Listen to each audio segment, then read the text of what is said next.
સંવાદદાતા યુનુસ વધુ જાણકારી સાથે જોડાઈ ગયા છે।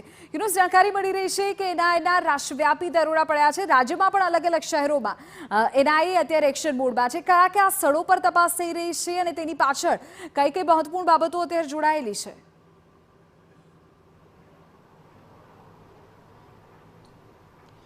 બેંગ્લોરની સેન્ટ્રલ જેલમાં બંધ લશ્કરે તૈયબા સાથે સંકળાયેલા જે આતંકીઓ અને તેઓના સમર્થકોને વિસ્ફોટકો પહોંચાડવામાં આવેલા બેંગ્લોર પોલીસ દ્વારા ઓક્ટોબર 2023ની અંદર એક કેસ દાખલ કરવામાં આવ્યો હતો અને તે દિશામાં બેંગ્લોર એનઆઈએ યુનિટની જે તપાસ છે તે આગળ વધી રહી છે।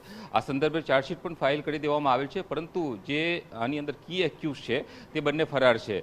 જુનેદ અને સલમાન નામના જે બે ફરાર શખ્સો છે તેની શોધખોળ શરૂ કરવામાં આવેલી છે અને તેઓના સંપર્કમાં જેટલી વ્યક્તિઓ આવી રહી છે અથવા તો જે તે રાજ્યોની અંદર આ જે અત્યાર સુધી પકડાયેલા જે લોકો છે તેઓના સંપર્કો ખુલી રહ્યા છે, ત્યાં આ રાષ્ટ્રવ્યાપી દરોડાઓ પાડવામાં આવ્યા હતા।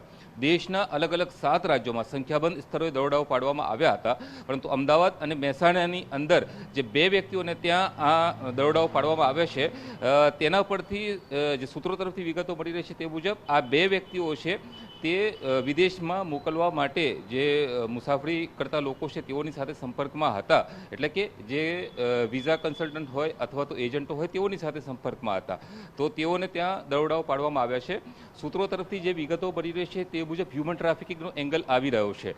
બેંગ્લોર પોલીસે 2023ની અંદર જે કેસ દાખલ કર્યો હતો તેમાં લશ્કરે તૈયબાને અને લશ્કરે તૈયબા સાથે સંકળાયેલી જે વ્યક્તિઓને વિસ્ફોટકો અને અન્ય જે સાધન સામગ્રી પહોંચાડવાનો કેસ હતો, ત્યાર પછી તેઓને મદદ કરનાર લોકો હતા તેઓ અને અન્ય જે લોકોની ધરપકડ કરવામાં આવી હતી તેઓની પૂછપરછમાં જેમ જેમ ખુલાસો થતો હતો તેમ તેમ આગળ તપાસ કાર્યવાહી કરવામાં આવતી હતી, પરંતુ બાદમાં આ એનઆઈએને આ કેસ ટ્રાન્સફર કરી દેવામાં આવેલો હતો અને એનઆઈએની જે તપાસ છે તે સંદર્ભે ચાર્જશીટ ફાઇલ પણ થઈ ગઈ છે, પરંતુ બાદમાં જે ખુલાસાઓ થયા છે તેમાં એક હ્યુમન ટ્રાફિકિંગનો એંગલ પણ ખુલ્યો છે। થોડા સમય પૂર્વે આપને યાદ હશે કે ગેરકાયદેસર રીતે અમેરિકામાં ઘૂસણખોરી કરવાનો એક મોટો મામલો સામે આવ્યો હતો અને આ સંદર્ભે ગુજરાત સીઆઈડી ક્રાઇમ અને સ્ટેટ મોનિટરિંગ સેલ પણ અલગ અલગ કેસોની તપાસ કરી રહી છે અને હવે એનઆઈએની તપાસમાં પણ આ એંગલ ખુલી રહ્યો છે।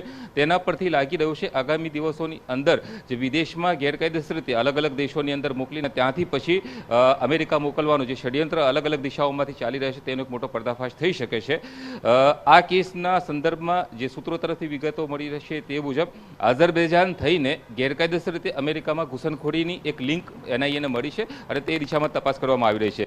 જે ગઈકાલે અને પરમ દિવસે સંખ્યાબંધ સ્થળોએ દરોડાઓ પાડવામાં આવ્યા તેમાં 25 જેટલા મોબાઈલ, અન્ય જે ઇલેક્ટ્રોનિક ડિવાઇસ, રોકડ રકમ અને વિદેશી ચલણ કબજે કર્યું છે। ગુજરાતની અંદર જે બે વ્યક્તિઓના નામ સ્પષ્ટ થયા છે અને તેઓની સાથે ગુજરાતની અંદર કોણ કોણ સંકળાયેલું છે અને ભૂતકાળમાં તેઓનો કોઈ આવો ગુનાહિત ભૂતકાળ છે કે કેમ તે દિશામાં એનઆઈએ તપાસ કરી રહી છે। બિલકુલ યુનુસ, આગળ પણ આપની પાસેથી અપડેટ મેળવીએ છીએ। મહત્વપૂર્ણ જાણકારી અમારા સંવાદદાતા આપી રહ્યા હતા કે કયા કયા એંગલ પર અત્યારે એનઆઈએ તપાસ કરી રહી છે।